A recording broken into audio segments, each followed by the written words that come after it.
కడవరి కాలం అనే మా ఆధ్యాత్మిక కార్యక్రమానికి మిమ్మల్ని అందరినీ ఆహ్వానిస్తున్నాం. శాశ్వతమైన ప్రేమతో మనల్ని ప్రేమిస్తున్నారు యేసు ప్రభువారు. మన కొరకు ఆయన శిలువ మీద ప్రాణం పెట్టారు. ఆయన నమ్మిన వారందరికీ కూడా ఉచితంగా రక్షణ ఇస్తున్నారు. ఆ ప్రేమగల యేసు ప్రభువారు త్వరలో వస్తున్నారు రెండోసారి లోకానికి. ఆయన నమ్మిన వారందరినీ కూడా పరలోకం తీసుకువెళ్తారు. ఆ ప్రేమగల యేసు ప్రభు నామపేట మిమ్మల్ని అందరినీ కూడా మన కడవరి కాలం కార్యక్రమానికి ఆహ్వానిస్తున్నాను. ప్రియ సోదరి సోదరులారా, ఈ నూతన సంవత్సరంలో ప్రభు యొక్క ఉచితమైన కృపను బట్టి మనము, మన కుటుంబాలు, మన యొక్క సంఘాలు ప్రభువులో బలపడటానికి ప్రభు మనతో మాట్లాడుతున్నారు. మనము బైబిల్ ద్వారా దీవెనలు అనే అంశాన్ని ధ్యానిస్తున్నాం. బైబిల్ ద్వారా దీవెనలు, ఇది 3వ ఎపిసోడు, 3వ కార్యక్రమం. అనేకమైన విషయాలు ఉన్నాయి కనుక వచ్చే కార్యక్రమంలో కూడా మరికొన్ని విషయాలు బైబిల్ గ్రంథం నుంచి నేర్చుకోబోతున్నాం. ప్రార్థన. పరిశుద్ధ ప్రేమగల మా తండ్రి, మమ్మల్ని, మా కుటుంబాల్ని, మా సంఘాల్ని, మా ప్రాంతాల్ని మీ కృపతో నడిపిస్తున్నారు ప్రభా. వందనాలు చెల్లిస్తున్నాం.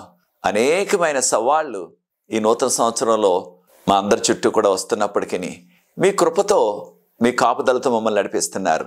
బైబిల్ గ్రంథం ద్వారా మేము పొందే దీవెనలు ఈ దినాన్ని కూడా నేర్చుకునే కృప మాకు దయచేయవలసిందని, మీ పరిశుద్ధాత్మతో మమ్మల్ని నింపి మీకు యోగ్యమైన కుమారులుగా, కుమార్తెలుగా మేము జీవించడానికి, ఈ లోతైన మర్మాలు తెలుసుకోవటానికి మీరే మాకు పరలోకపు జ్ఞానాన్ని ప్రసాదించవలసిందని ఈ వాక్యాన్ని వీక్షిస్తున్న ప్రతి వ్యక్తిని, వారి కుటుంబాన్ని దీవించండి.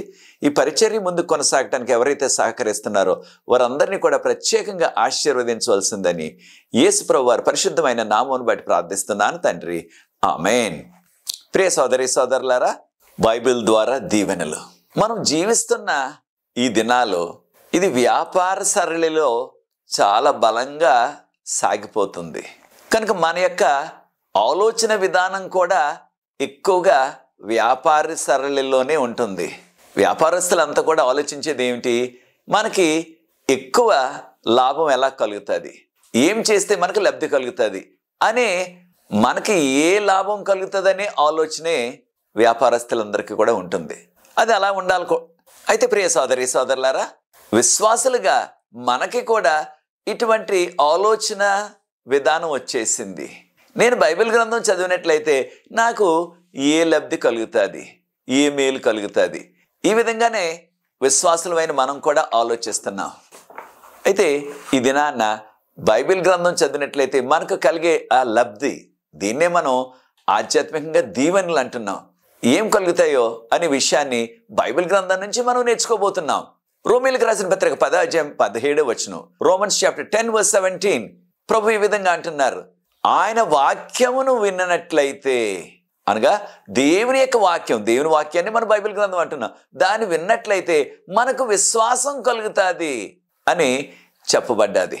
ప్రియ సోదరి సోదరులారా, మనము దేవునికి ఇష్టలుగా ఉండాలంటే, మనం దేవునికి దగ్గరగా ఉండాలంటే మనకు అవసరమైనది విశ్వాసం. ఆ విశ్వాసం ఎలా వస్తుంది అనగా రోమీయులకు రాసిన పత్రిక 10:17 మనం గమనించాం. దేవుని యొక్క వాక్యాన్ని విన్నట్లయితే మనకు విశ్వాసం కలుగుతుంది. ప్రియ సోదరి సోదరులారా, హెబ్రీయులకు రాసిన పత్రిక 11:6 గమనించినట్లయితే, విశ్వాసం లేకుండా, ఇంగ్లీష్లో ఫెయిత్ అంటున్నాం, దేవునికి ఇష్టడగుట అసాధ్యం.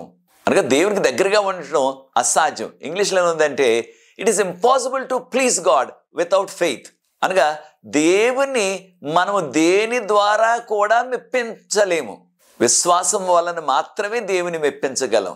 కనుక ప్రియ సోదరి సోదరులారా, దేవుని మెప్పు మనం పొందాలంటే, దేవునికి ఇష్టలుగా మనం జీవించాలంటే మనం చేయవలసిన ప్రాముఖ్యమైనది ఏమిటంటే దేవుని వాక్యాన్ని వినాల. చదవటం వచ్చిన వారు ఆ వాక్యాన్ని చదవాల. వాక్యం మనకి చదవటం రాకపోయినట్లయితే ఆ వాక్యాన్ని వినాల. కనుక వాక్యాన్ని విని లేక వాక్యాన్ని చదివి దాని ప్రకారంగా మనం జీవించాలి, దానిని గైకొనాల. అలా చేసినట్లయితే మనకు విశ్వాసం కలుగుతుంది. విశ్వాసం అంటే మనందరికీ తెలుసు, విశ్వాసం అనగా నమ్మిక, దేవుని యందు నమ్మిక. కనుక ప్రియ సోదరి సోదరులారా, ఈ యొక్క విశ్వాసం అనేది మనకి పరిశుద్ధాత్ముడు కూడా ఒక వరంగా ఇస్తారు, ఒక బహుమతంగా ఇస్తారు. దేవుని నమ్ముకున్న మనకి పరిశుద్ధాత్ముడు మన జీవితంలో ఎప్పుడు ప్రవేశిస్తారు అని ఒక్కసారి బైబిల్ గ్రంథాన్ని మనము పరిశీలించినట్లయితే, యేసు ప్రభువారు ఆ యోర్దాను నదిలో బాప్తీసం పొందిన ఆ క్షణంలోనే పరిశుద్ధాత్మ పావురం వలె ఆయన మీదకి దిగి వచ్చినట్లుగా మనం నేర్చుకుంటున్నాం. మత్తయి సువార్త 3:16-17 వచనాల్లో. కనుక ప్రియ సోదరీ సోదరులారా, మనము యేసు ప్రభువుని నమ్ముకోవాలా, అనగా విశ్వాసం కావాలి యేసు ప్రభువుని నమ్మటానికి. ఆయన చెప్పినట్లుగా మనము ముంచటం బాప్తీసం తీసుకోవాలా. అక్కడ బాప్తీసం కావాలని కోరిన విశ్వాసులకు నేను ఆ మెట్ల మీదకి దిగి బాప్తీసం ఇచ్చాను. మరొక సందర్భంలో ఇటీవలే ఒక విశ్వాసికి బాప్తీసం కావాలంటే అక్కడ సముద్ర తీరం, అది సముద్రంలో ఇచ్చాను. ఎక్కడ మనం బాప్తీసం ఇచ్చినా సరే నీటిలో ముంచాల. అది కాలవైనా, బావైనా, చెరువైనా, నదైనా, సముద్రమైనా, ఏదైనా సరే మనం నీటిలో ముంచడం బాప్తీసం. యేసుప్రభువారు ఏ రీతిగా తీసుకున్నారో ఆ రీతిగా అలా చేసినట్లయితే పరిశుద్ధాత్మ అనే వరాన్ని మనం పొందగలం. అపోస్తల కార్యాలు 2:38 వచనంలో మనకు బైబిల్ గ్రంథం ఈ విధంగా సెలవిస్తుంది. మనము పాప పశ్చాత్తాపము కొరకు, అనగా మన పాపాలు పశ్చాత్తాపడి దేవుని మన పాపాల కొరకు క్షమాపణ అడిగి అప్పుడు మనం బాప్తీసం పొందినట్లయితే అప్పుడు మనం పరిశుద్ధాత్మను పొందుతాం. కనుక ప్రియ సోదరీ సోదరులారా, మన విశ్వాసానికి ఈ యొక్క పరిశుద్ధాత్మకి ఏమిటి ఆ సంబంధం అంటే, ఖచ్చితంగా మనము వాక్యాన్ని అనుసరించినట్లయితే అప్పుడు మనకు విశ్వాసం కలుగుతుంది. ఆ విశ్వాసం ద్వారా మనం యేసు ప్రభువును రక్షకుడిగా అంగీకరించి మనం బాప్తీసం పొందాలి. అప్పుడు మనకి పరిశుద్ధాత్ముడు మనలో ప్రవేశిస్తారు. 1 కొరింథీయులకు రాసిన పత్రిక 12:8 గమనించినట్లయితే పరిశుద్ధాత్మ ద్వారా అనేకమైన దీవెనలు, వీటిల్నే మనము పరిశుద్ధాత్ముడు ఇచ్చే ఆ వరాలు అంటున్నాం, ఇంగ్లీష్లో గిఫ్ట్స్ అంటున్నాం, ఆ యొక్క బహుమానాలు. వాటిలో ఒకటి విశ్వాసం. అనగా వాక్యాన్ని విన్నట్లయితే, ఆ యొక్క బైబిల్ గ్రంథంలో ఉన్న విషయాలు విన్నట్లయితే మనకు విశ్వాసం కలుగుతుంది. ఆ విశ్వాసం ద్వారా మనకు రక్షణ కలుగుతుంది. అయితే ఆ రక్షణ అనుభవంలో దేవుని కొరకు అద్భుత కార్యాలు, ఆశ్చర్య కార్యాలు జరగాలంటే మనకు కావలసినది పరిశుద్ధాత్మ అనే వరం. దాని ద్వారా మనకి విశ్వాసం కలుగుతుంది, అనగా బలమైన విశ్వాసం. కనుక ప్రియ సోదరి సోదరులారా, దేవుని యొక్క వాక్యానికి ఎంత ప్రాధాన్యత ఉన్నదో మన జీవితాల్లో మనం గమనించాలా. ఎప్పుడైతే మనం దేవుని యొక్క వాక్యాన్ని, అనగా బైబిల్ గ్రంథాన్ని చదివి, లేకపోయినట్లయితే దాన్ని విని, దాన్ని నమ్మి, దానిని గైకొన్నట్లయితే, వినాలా, నమ్మాలా, గైకొనాలా, అలా చేసినట్లయితే అప్పుడు మనకి రక్షణ పొందే ఆ విశ్వాసం కలుగుతుంది. అప్పుడు ఎప్పుడైతే పరిశుద్ధాత్మ మనకిచ్చే ఆ విశ్వాసం అనే వరాన్ని మనం పొందుతామో, ఇక మన జీవితంలో ఎటువంటి ఒడిదుడుకులు వచ్చినా సరే, సాతాను ఎటువంటి చిక్కులు తెచ్చిన, ఎటువంటి శ్రమలు తెచ్చినప్పటికీ మనము తొణక్కుండా బెనక్కుండా ప్రభువులో బలంగా స్థిరంగా ఉండగలం. విశ్వాసం ద్వారా మనకి ఎన్ని లాభాలు ఉన్నాయో చూడండి. ఎలా కలుగుతుంది విశ్వాసం? దేవుని యొక్క మాటలు, దాన్నే బైబిల్ గ్రంథం అంటున్నాం, దాన్నే వాక్యం అంటున్నాం. దానిని వినటం వలన, చదవటం వచ్చిన వారు దాన్ని చదవటం వలన, విశ్వాసం లేకుండా మనకి రక్షణ దొరకదు. ఎఫెసీయులకు రాసిన పత్రిక 2:8 మనకు చెప్పబడిన విషయం ఏంటంటే, మనం రక్షించబడేది యేసు ప్రభు యొక్క ఉచితమైన కృప ద్వారా. ఈ యొక్క రక్షణ భాగ్యం అనేది మానవులందరికీ కూడా ఉచితంగా ప్రభు ఇస్తున్నారు. దేవుడిచ్చే ఈ గొప్ప భాగ్యాన్ని, దానినే రక్షణ భాగ్యం అంటున్నాం మనం. దానిని మానవులుగా మనం విశ్వాసం ద్వారా అంగీకరించాలా. ఇటీవల కాలంలో రకరకాల మొబైల్ నెట్వర్క్లు ఏం చేస్తున్నారు, వారు ఫ్రీ ఆఫర్ అంటున్నారు, వారు ఫ్రీ ఆఫర్ ఇస్తున్నారు. అయితే ఆ ఫ్రీ ఆఫర్ అని వారు ప్రకటించినప్పటికీ, ఆ ఫ్రీ ఆఫర్ వారు చెప్తారు, 2 నెంబర్ నొక్కండి, 9 నెంబర్ నొక్కండి, 6 నెంబర్ నొక్కండి, సంథింగ్ వాళ్ళు ఏదో చేయమంటారు మనల్ని. వారు చెప్పినట్లుగా మనం చేయకపోయినట్లయితే మొబైల్ మన చేతిలో ఉన్నప్పటికీ ఆ యొక్క ఫ్రీ ఆఫర్ అంటున్నాం, అనగా ఉచితంగా వచ్చే ఆ యొక్క సదుపాయం ఉన్నప్పటికీ అది మనకు లభించదు. దీనివలన అది ఫ్రీగా వస్తున్నప్పటికీ దానిని మనం అంగీకరించలేదు, వారు చెప్పినట్లుగా మనం చేయలేదు. అదే రీతిగా రక్షణ అనేది యేసు ప్రభు యొక్క శిలువ త్యాగం వలన ఉచితంగా మనందరికీ కూడా అనుగ్రహించబడుతుంది. దానిని మనము విశ్వాసం ద్వారా అంగీకరించాలా. చూచారా విశ్వాసానికి ఎంత ప్రాధాన్యత వచ్చేసిందో. విశ్వాసం లేకపోయినట్లయితే మనకు రక్షణ భాగ్యం లభించదు. ఎలా కలుగుతుంది మనకు విశ్వాసం? యేసు ప్రభు యొక్క వాక్యాన్ని వినటం వల్ల, దాన్ని గైకొనటం వల్ల. దీన్నే బైబిల్ గ్రంథం అంటున్నాం. కనుక బైబిల్ గ్రంథం ద్వారా ఎంత గొప్ప మేలు మనకు కలుగుతుందో చూడండి. రక్షణ భాగ్యం దొరుకుతుంది. విశ్వాసం ద్వారా, వాక్యం ద్వారా మనకు విశ్వాసం వస్తుంది. విశ్వాసం ద్వారా మనకి రక్షణను పొందే అవకాశం కలుగుతుంది. కనుక మానవులుగా ఈ యొక్క రక్షణ భాగ్యంలో మన పాత్ర ఏమిటంటే, విశ్వాసం ద్వారా దేవుడు అనుగ్రహిస్తున్న ఆ ఉచితమైన రక్షణను మనం అంగీకరించాలా. అనేక సందర్భాల్లో తండ్రి అయిన దేవుడు, కుమారుడైన దేవుడు వారు సింహాసనాసీనులుగా ఉన్నట్లుగా మనం బైబిల్ గ్రంథంలో చదువుతున్నాం. ఉదాహరణకు హెబ్రీయులకు రాసిన పత్రిక 8:1 యోహాను సువార్త 14:23 గమనించినట్లయితే యేసుప్రభువారు ఏమన్నారో చూడండి. ఎవరైనా సరే నన్ను ప్రేమించినట్లయితే ఆ వ్యక్తి నా మాటలను గైకొంటారు, నా మాటలు గైకొంటారు. అనగా యేసుప్రభుని మనం ప్రేమించినట్లయితే ఆయన మాటలు, ఆయన యొక్క వాక్యాలు మనము గైకొంటాం. అలా గైకొన్నట్లయితే యేసుప్రభువారు ఏమంటున్నారో చూడండి ఇదే వచనంలో, అప్పుడు తండ్రి అయిన దేవుడు మిమ్మల్ని ప్రేమిస్తారు, నేను నా తండ్రి కూడా వచ్చి మీతో నివాసం చేస్తాం అంటున్నారు. ఎంత గొప్ప ధన్యతో చూడండి ప్రియ దేవుని బిడ్డలారా. యేసుప్రభుని మనం ప్రేమించినట్లయితే తప్పకుండా మనము ఆయన యొక్క మాటలు, ఆయన యొక్క వాక్యాలు మనం పాటిస్తాం, వాటిని మనం అనుసరిస్తాం. అలా చేసినట్లయితే ప్రభు అంటున్నారు, నేను మీతో వచ్చి నివాసం చేస్తాను. దేవుని యొక్క నివాసం ఎక్కడ? పరలోకం. అనగా ఒక దినాన్ని మనకి ఆ నిత్యజీవం, పరలోకాన్ని అనుగ్రహిస్తారు. దేనివలన? మనము దేవుని యొక్క మాటలు నమ్మి, దీన్నే బైబిల్ గ్రంథం అంటున్నాం, దాని ప్రకారంగా మనం జీవించినట్లయితే మనకి ఆ నిత్యజీవం, ఆ పరలోకం ప్రాప్తిస్తుంది. బైబిల్ గ్రంథంలో కొన్ని సాదృశ్యాలు వాడారు. దీన్ని ఇంగ్లీష్లో మెటఫోర్ అంటున్నాం. అది వాడి అయిన రెండంచులు గల ఖడ్గము. దీనిని గురించి మనం హెబ్రీయులకు రాసిన పత్రిక 4:12 చదువుతున్నాం. దేవుని యొక్క వాక్యము వాడిగల, అనగా పదునైన రెండంచులు గల ఖడ్గము వంటిది.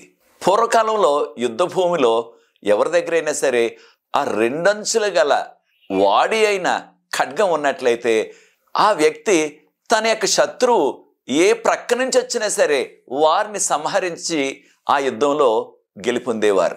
కారణం ఆ వ్యక్తి దగ్గర వాడిగల, అనగా పదునైన రెండంచులు గల ఖడ్గం, అంటే రెండు ప్రక్కలను కూడా పదునున్నది దానికి. కనుక శత్రువు ఏ ప్రక్క నుంచి వచ్చినప్పటికీ ఆ వ్యక్తి ఆ వాడి అయిన రెండంచులు గల ఖడ్గంతో వారిని సంహరించి ఆ యుద్ధంలో జయం పొందేవారు. ఇది ఒక సాదృశ్యంగా వాడబడ్డది. అయితే ప్రియ సోదరి సోదరులారా, మన యొక్క జీవితము ఒక ఆధ్యాత్మిక పోరాటం. ఎవరితో మనం పోరాడేది? రక్తమాంసాల్లో ఉన్న మానవులతో కాదు. మన పోరాటం యొక్క అంధకార శక్తులతో. ఎవరు అంధకార శక్తులు? సాతాను, తనతో పడిపోయిన 3వ వంతు దేవదూతలు, వారితో మన పోరాటం. ఇది ఆధ్యాత్మిక పోరాటం.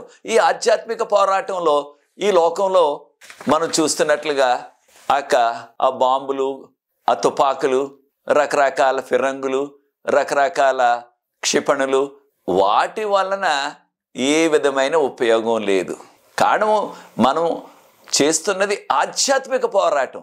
ఈ రకరకాల యుద్ధ సామాగ్రి అది శారీరక పోరాటానికి, శారీరక యుద్ధానికి. ఆధ్యాత్మిక యుద్ధానికి మనకు కావాల్సింది దేవుని యొక్క వాక్యం.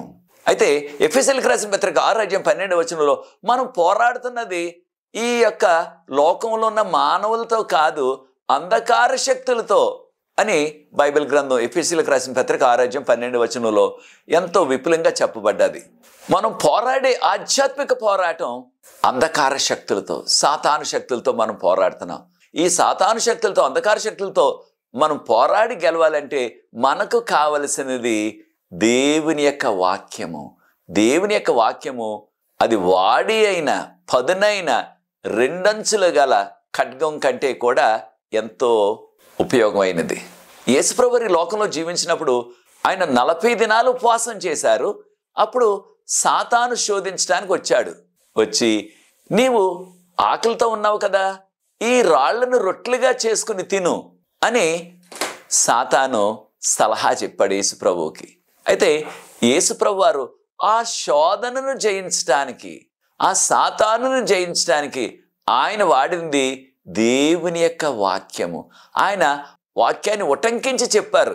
ఆ విషయాలు మనకి ద్వితీయోపదేశకాండం 8వ అధ్యాయంలో చెప్పబడ్డాయి.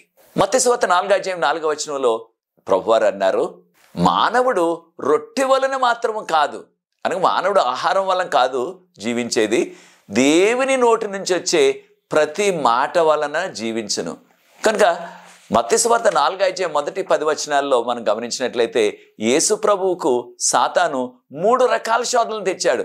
ఆ 3 రకాల శోధనల్లో కూడా యేసు ప్రభువారు ప్రతి శోధనను కూడా జయించినది ఆ వాక్యాన్ని వల్లించి, వాక్యాన్ని చెప్పి ఆయన జయించారు.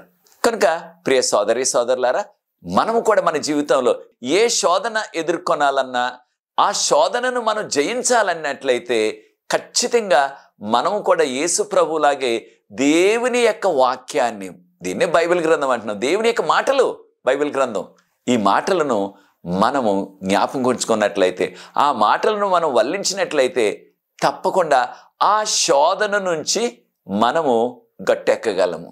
కనుక మనం ప్రతిదినం కూడా బైబిల్ గ్రంథాన్ని చదివి మనకు వీలైనంత వరకు ఆ బైబిల్ గ్రంథంలో ఉన్న విషయాలు, దేవుని యొక్క వాగ్దానాలు మనము కంఠస్థ పెట్టగలిగినట్లయితే అవి మన యొక్క మనసుల్లో అలాగే నిలిచి ఉంటవి, మన యొక్క మనసుల్లో ఆ విధంగా జ్ఞాపకం ఉంటవి, దేవుని యొక్క వాక్యం స్థిరంగా ఉంటుంది.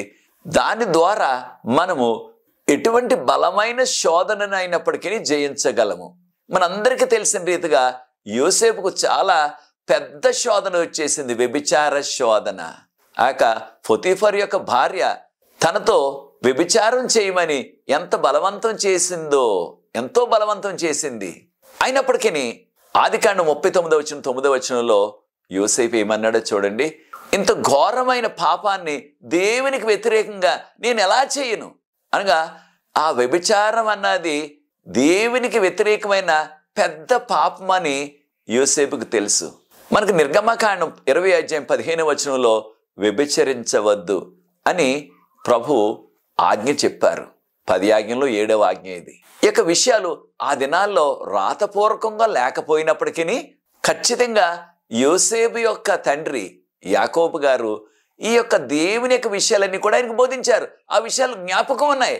కనుకనే ఆ పెద్ద శోధన వచ్చినప్పుడు ఏం చేశాడు ఆయన? వెంటనే ఆ శోధనను జయించటానికి తనకి ఎంతో శక్తినిచ్చింది దేవుని యొక్క మాటలు.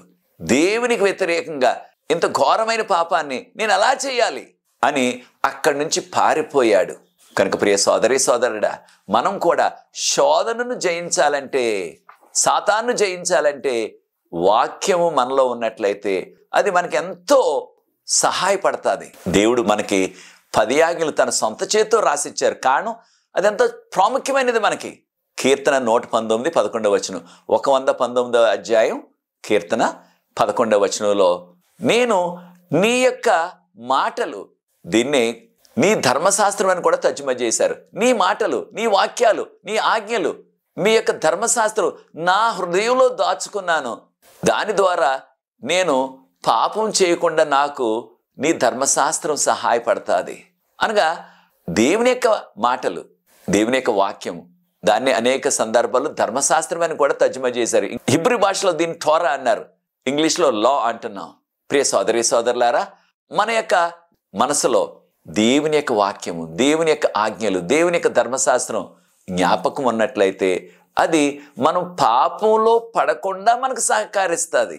కనుక ఈ నూతన సంవత్సరంలో మనం పాపంలో పడకుండా దేవునికి ఇష్టలుగా మనం జీవించాలంటే దేవుని యొక్క వాక్యాన్ని చదివి ఆ వాక్య ప్రకారంగా మనం జీవించాలా. మరి యొక్క మేలు దేవుని యొక్క వాక్యం ద్వారా మనకు కలిగేది, సౌలు గారు యెరూషలేము నుంచి దమస్కు వెళుతూ అనేక మంది విశ్వాసులను అక్కడ చెరపట్టి తీసుకురావాలని వెళుతుంటే దేవుని యొక్క దర్శనం ఆయనకి కలిగింది. ఆ మార్గంలో ఆయనకి పూర్తిగా చూపు పోయింది. 3 దినాలు చూపు లేదు. ఆయన ఎంతో పట్టుదలతో ఉపవాసంతో 3 దినాలు ప్రార్థిస్తే అప్పుడు అననీయ అనే ఒక భక్తుడు వచ్చి ఆయన మీద తన యొక్క హస్తాలు, సౌలు మీద, ఆయనే మనం పౌలు అంటున్నాం తర్వాత రోజుల్లో, ఆయన మీద హస్తాలుంచి ఆయన విశ్వాసంతో ప్రార్థించగా వెంటనే పౌలుగా మారిన సౌలు గారికి చూపొచ్చేసింది. దీని ద్వారా మనం నేర్చుకుంటున్నది ఏమిటి? ఈ విషయాలు మనం అపోస్తల కార్యాలు 9వ అధ్యాయం 17-18 వచనాల్లో వెంటనే చూపొచ్చేసింది. దీనివల్ల అననీయ అనే భక్తుడు విశ్వాసంతో ప్రార్థించారు. కనుకనే యాకోబు పత్రిక 5వ అధ్యాయం 15వ వచనం మనం గమనించినట్లయితే, విశ్వాసంతో మనం ప్రార్థించినట్లయితే ఆ యొక్క రోగి యొక్క అనారోగ్యం, రోగం తగ్గిపోతుంది, స్వస్థత వస్తుంది అని చెప్పబడ్డది. దేంతో చేయాలి మనం ప్రార్థన? విశ్వాసవంతమైన ప్రార్థన. ఎలా వస్తుంది విశ్వాసం? దేవుని యొక్క వాక్యం వినటం వలన, దేవుని యొక్క వాక్యాన్ని చదవటం వలన, బైబిల్ గ్రంథం చదవటం వలన, బైబిల్ గ్రంథం వినటం వలన మనకు విశ్వాసం వస్తుంది. ఆ విశ్వాసం ద్వారా ప్రార్థించినట్లయితే అనారోగ్యం కూడా తొలగిపోతుంది. ఎవరికైతే అనారోగ్యంగా ఉన్నదో చూచారా ఎంత మేలున్నదో. దీంతో దేవుని యొక్క వాక్యంతో ఎంత మనకి ఆధ్యాత్మిక శారీరక మేలు కలుగుతుందో చూడండి. ఇదంతా కూడా దేవుని యొక్క వాక్యాన్ని వినటం వలన, వాక్య ప్రకారంగా జీవించడం వలన. సాతాను లోకంలో ఉన్న అనేక మంది తన యొక్క ఆధీనంలో ఉంచుకుని అనేకమైన రూల్స్ అంటున్నాం, అనగా నియమ నిబంధనలు, అనేకమైన దేవునికి ఆయన వాక్యానికి వ్యతిరేకంగా ఉండే రకరకాల రూల్స్, రకరకాల నియమ నిబంధనలు తెస్తున్నాడు సాతాను. దాని ద్వారా యొక్క డార్క్ ఏజెస్ అంటున్నాం మనం. సాతాను అనేకమైన డిక్రీస్ అంటున్నాం, అనగా శాసనాలు తెచ్చాడు. పూర్వకాలంలో కూడా, ఈ కడవరి కాలంలో కూడా ఆ పని చేయగలడు. మనకు చరిత్ర చెప్పేది ఏమిటంటే చీకటి యుగం అంటున్నాం. దీన్ని ఇంగ్లీష్లో డార్క్ ఏజెస్ అంటారు, దీనిలో మిడిల్ ఏజెస్ అని కూడా అంటున్నాం. ఆ కాలంలో బైబిల్ గ్రంథం ఎవరి దగ్గర లేకుండా చేసేసాడు సాతాను. ఎవరి ప్రోత్సాహంతో? ఆనాటి పాలకుల యొక్క ప్రోత్సాహంతో, అనగా ఆనాటి పాలకులను తన యొక్క సాధనాలుగా వాడుకున్నాడు. కనుక ఆ యొక్క డార్క్ ఏజెస్లో, అనగా 6వ శతాబ్దం నుంచి 15వ శతాబ్దం వరకు దేవుని యొక్క వాక్యము అందుబాటులో లేకుండా పోయింది. సాతాను ఉద్దేశం ఏంటంటే దేవుని యొక్క వాక్యం అందుబాటులో లేకుండా ఉన్నట్లయితే అప్పుడు వారికి యేసు ప్రభు యొక్క రక్షణ వెలుగు తెలియకుండా పోతుంది. కారణం కీర్తన 119, 119, 105వ వచనం, 105వ వచనంలో నీ వాక్యము నా పాదములకు దీపమును, నా త్రోవకు వెలుగునై ఉన్నది. కనుక దేవుని యొక్క వాక్యపు వెలుగు లేకుండా పోయింది. అయితే కొంతమంది విశ్వాసులు, వారిని చరిత్రకారులు వాల్డెన్సీస్ అంటున్నారు. వీరు 12వ శతాబ్దం నుంచి 16వ శతాబ్దం వరకు వారి యొక్క గ్రామాలు, పట్టణాలు, నగరాలు విడిచిపెట్టేసి, వారికి ఉన్న ఉద్యోగాలు, వారికి ఉన్న ఇళ్ళు, పొలాలు విడిచిపెట్టేసి దేవుని వాక్యం కొరకు, దేవుని వాక్యమే మాకు ప్రాముఖ్యం, అదే కావాలి, ఇంకేమి లేకపోయినా పర్లేదని వారు అల్ప్ మౌంటైన్స్ అంటున్నాం, అంటే అల్ప పర్వతాలు, మంచుతో కప్పబడిన పర్వతాలు, అటువంటి మంచుతో కప్పబడిన చల్లని ప్రాంతాల్లో కూడా వారు వాక్యం కొరకు ఎన్నో త్యాగాలు చేసి ఆ పర్వతాల్లోనే వారు నివాసం చేశారు. దేని కొరకు? వాక్యం మాకు కావాలి, బైబిల్ గ్రంథం మేము చదవాలి. ప్రతిదినం కూడా బైబిల్ గ్రంథాన్ని పాత నిబంధన హిబ్రూ భాషలో, క్రొత్త నిబంధన గ్రీక్ భాషలో, ఒరిజినల్ లాంగ్వేజ్ అంటున్నాం, అంటే ఆ బైబిల్ గ్రంథాన్ని ఏ భాషలో రాశారో ఆ భాష నేర్చుకొని దానిలోనే చదివారు. కారణం ఏదన్నా తర్జుమా చేసిన బైబిల్ చదివినట్లయితే దానిలో తర్జుమాలో కొన్ని పొరపాట్లు ఉంటాయేమని ఆ విధంగా చదివి వారు బైబిల్ గ్రంథాన్ని ఇతరులకి చుట్టుపక్కల ఉన్న గ్రామాలకు వెళ్ళి వారు బోధించేవారు. మనకున్న చారిత్రక ఆధారాల ప్రకారంగా వారు ఆ చుట్టుపక్కల ఉన్న వారి యొక్క భాషల్లో ప్రాముఖ్యమైన బైబిల్ గ్రంథాన్ని తర్జుమా చేసి వారికి అందించేవారని మనకు చరిత్ర చెప్తుంది. ఆమోసు గ్రంథం 8వ అధ్యాయం 11వ వచనం గమనించినట్లయితే ఇక కడవరి కాలంలో ఆధ్యాత్మిక కరువు వస్తుంది. శారీరక ఆహారం కొరకు కాదు, ఆధ్యాత్మిక ఆహారం కొరకు కరువు వచ్చే దినాలు వస్తున్నాయి. అనగా బైబిల్ గ్రంథం దొరకని దినాలు వస్తాయి రెండవ రాకడకు ముందు. ఒకవేళ మనకి అటువంటి ఫ్యామిన్ అంటున్నాం, అనగా ఆహారం కొరత వచ్చే పరిస్థితి వచ్చింది. మనకి ఇంగ్లీష్లో ఫ్యామిన్ అంటున్నాం, కరువు వచ్చే పరిస్థితి వచ్చింది అనుకోండి. కరువు వచ్చే పరిస్థితి మనకి వస్తున్నట్లయితే వెంటనే ఏం చేస్తాం? మనం రకరకాల ఆహార పదార్థాలని వీలైనంత నిల్వ చేసుకుంటాం. అలాగే రాబోచున్న ఈ కడవరి కాలంలో దేవుని వాక్యాన్ని మరలా మనకు లేకుండా సాతాను చేసేసే ఆ సాతాను యొక్క కుట్ర, సాతాను యొక్క వాక్యం మనకు అందకుండా వాక్యాన్ని మరలా లేకుండా చేసేసే ఆ ప్రయత్నం సాతాను చేస్తున్నాడు. అతి త్వరలో అది జరుగుతుంది ఈ కడవరి కాల చివరి దినాల్లో. కనుక మనం చేయవలసింది ఏంటంటే, ఇప్పుడు మనకు బైబిల్ గ్రంథం విరివిగా దొరుకుతుంది కనుక దానిని మనం చదివి మనం ఆ ప్రాముఖ్యమైన వచనాలన్నీ కూడా మనం కంఠస్థ పెట్టినట్లయితే దాని ద్వారా మనం ఎంతో దీవించబడతాం. కనుక ప్రియ సోదరి సోదరులారా, బైబిల్ గ్రంథం మన యొక్క మనసులో దాచుకున్నట్లయితే దాన్ని ఎవరు తీసేయగలరు? మన మనసులో, మన యొక్క జ్ఞాపకంలో, మన యొక్క మెదడులో దాన్ని మనం కంఠస్థ పెట్టి దాచుకున్నట్లయితే దాన్ని ఈ యొక్క ఆధ్యాత్మిక కరువు వచ్చినప్పుడు, ఈ కడవరి కాల చివరి దినాల్లో వాక్యం దొరకకుండా ఉండే రోజులు వచ్చినప్పుడు దానిని ఇతరులకు మనం చెప్పొచ్చు, మనం కూడా దాని ద్వారా బలపడవచ్చు. చివరిగా చూడండి, ప్రకటన గ్రంథం 1వ అధ్యాయం 3వ వచనంలో సమయము సమీపించినది కనుక ఈ ప్రవచన వాక్యాలు చదువువారు, దానిని వినువారు, వాటిలో ఉన్న విషయాలు గైకొనివారు ధన్యులని చెప్పబడ్డది. ఇంగ్లీష్లో బ్లెస్సెడ్ అన్నారు, అంటే దీవించబడేవారు. ఈ నూతన సంవత్సరంలో మనం కూడా ధన్యులుగా ఉండాలంటే, కానీ దీవించబడాలంటే ఆధ్యాత్మికంగా, శారీరకంగా దేవుని యొక్క వాక్యాన్ని చదివి దానిలో ఉన్న విషయాలు మనం గైకుంటూ దేవునికి ఇష్టలుగా మనం జీవిద్దాం. మనం ఊహించిన దానికంటే కూడా ప్రభు రెండో రాకడ అతి సమీపంలో ఉన్నది కనుక ఆయన రాకడ కొరకు సిద్ధపడటానికి దేవుని యొక్క వాక్యాన్ని అనుదినం కూడా చదువుతూ దాని ప్రకారంగా జీవిద్దాం. అటువంటి కృప నాకు కావాలని ఎవరైతే కోరుకుంటున్నారో నాతో ఏకీభవించండి. ప్రార్థించి ఈ 3వ వర్తమానాన్ని ముగిస్తాను. మరికొన్ని విషయాలు ఉన్నాయి కనుక వచ్చే ఎపిసోడ్లో కూడా మరికొన్ని విషయాలు బైబిల్ గ్రంథం యొక్క ప్రాముఖ్యతను మనం నేర్చుకుని బైబిల్ గ్రంథం ద్వారా మనం దీవులు పొందుతామనే విషయాన్ని మనము ధ్యానిద్దాం. ప్రార్థన. పరిశుద్ధ ప్రేమగల మా తండ్రి, మీకు స్తుతులు స్తోత్రాలు వందనాలు చెల్లిస్తున్నాం.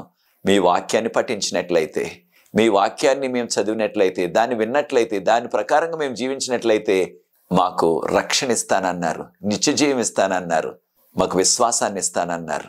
మీకు యోగ్యమైన కుమారులుగా కుమార్తెలుగా జీవించడానికి మీ వాక్యానికి ప్రాధాన్యత ఇచ్చి దాని ప్రకారంగా జీవించే కృప ఈ వాక్యాన్ని వింటున్న మాకందరికీ అనుగ్రహించవలసిందని, వాక్యాన్ని వీక్షిస్తున్న ప్రతి వారిని ఆశీర్వదించి ఈ పరిచర్య ముందు కొనసాగడానికి ఎవరైతే సహకరిస్తున్నారో వారందరినీ కూడా ప్రత్యేకంగా దీవించమని యేసుప్రభువు వారి పరిశుద్ధమైన నామమును బట్టి ప్రార్థిస్తున్నాను తండ్రి. ఆమేన్.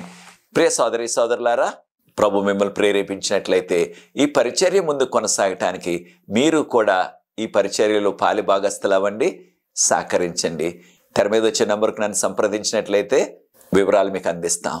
ఎటువంటి మీకు ప్రార్థన అవసరం ఉన్నప్పటికీ నాతో పంచుకోండి.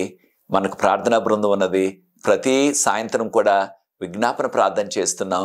అనేకమైన జవాబులు ప్రభు ఇస్తున్నారు. ఈ అవకాశాన్ని మీరు కూడా సద్వినియోగం చేసుకోండి. ప్రభు మిమ్మల్ని ప్రత్యేకంగా దీవించుగాక. God bless.